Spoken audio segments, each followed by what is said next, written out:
Okay, last couple of things I want to do is I want to move back into the pen tool for a moment. So I'm going to shut these off. So for your meme hack, if you were doing like a company that like has a logo, you would want to, for the project, you would want to make that logo yourself. So I got this little image off the internet.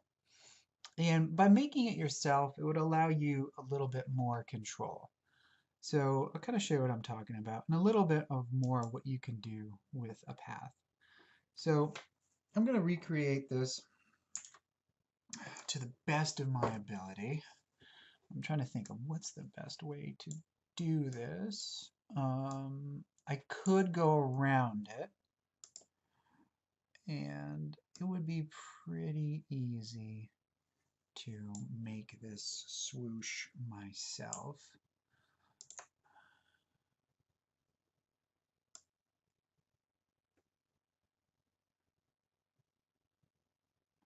So I could go around, and I'm kind of going quick. So if you see me screwing up, that's why. Yeah, that's not too bad at all. So I've just made my own swoosh. Okay, so as always, when we have something, a path, okay, I can do multiple things with it. And let me make a new blank layer. So now I can do stuff. So if I wanted to, say, fill the path with a color, all right, I could easily do that. All right. Also, there's this button here if I wanted to stroke the path with a brush. Okay, so let me show you that. Like, say that was going to be like a detail of the, well, let's do that. Let's fill it with that, and then let's stroke it with, like a red. So I'm going to put like, I don't know, something around it. Okay, so I got to pick my brush first, and this takes a little tinkering, meaning like if I stroked it now with this giant brush, that would not work. Okay, let's make that smaller. And what I do, I want to put like some splatter around it. Let's see. Do I have any splatter brushes?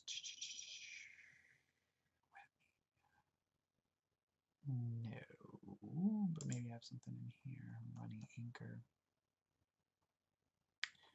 Nope, I don't like any of those.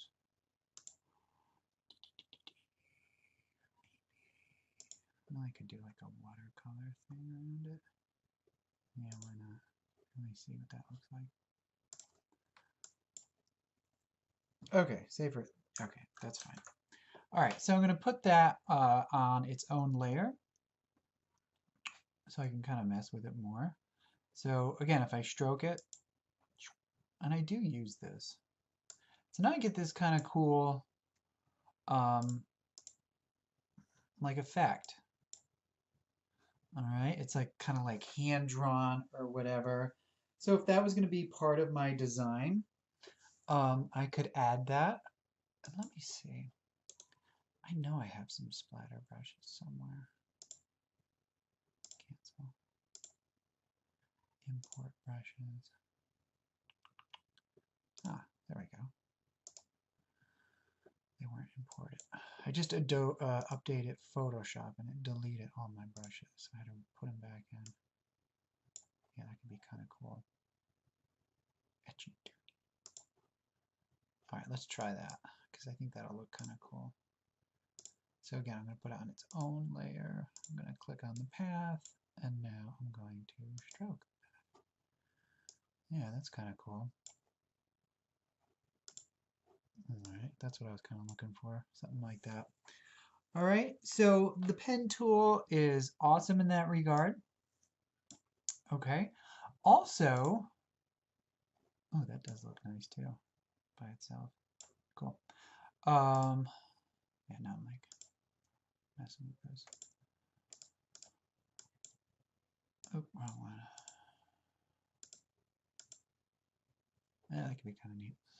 Okay, so also what I want to go over is just real quick the vector shapes. Now these I do not use that much, but you can. Okay, so it's a shape. Okay, and now it's just like a rectangle.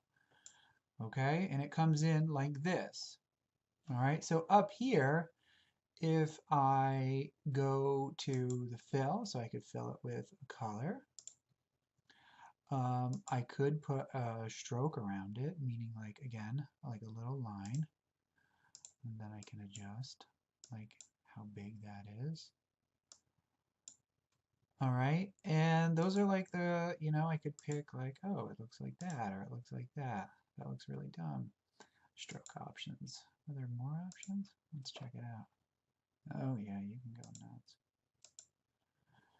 I'm not super interested in that, but maybe you would be. Okay. Um,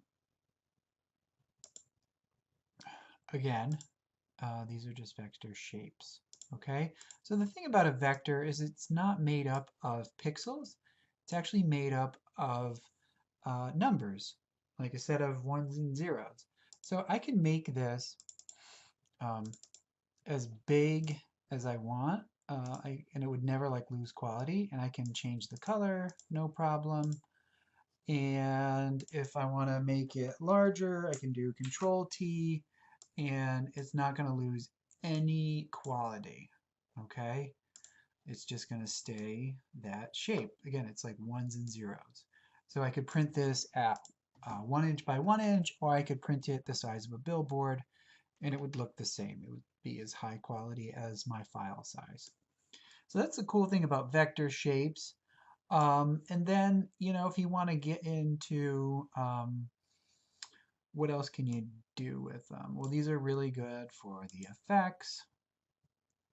If I want to do some kind of like drop shadow with them or whatever, they are kind of cool in that regard. So they're really good for using the layer effects.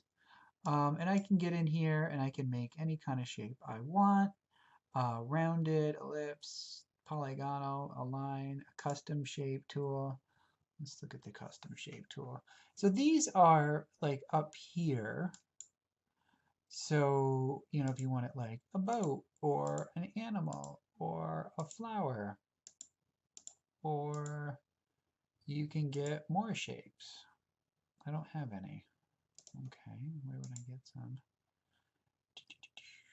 I guess I'd have to get them online somewhere. That I'm not 100% sure about. What happens if I restore? I don't want to restore. Yeah, sure, why not? Let's see what happens. Oh, I get more. Nope, I just get more of the same. Okay. Well, let's say I want a bow in here. Nice. Okay. And now, you can see it has like the little points on it. If I did want to like manipulate it in any way, let me see if I double click on point, yeah, I can pull it out and kind of customize it. All right, and that tool I'm using right there is the direct selection. The path selection tool just kind of selects the path, and I can kind of click and drag it around. All right, and I could do whatever I want with this. Say I want it to, oh, why did it disappear? All right, stay there. If I click there, all right, that's kind of a bummer. I was going to try to stroke around it.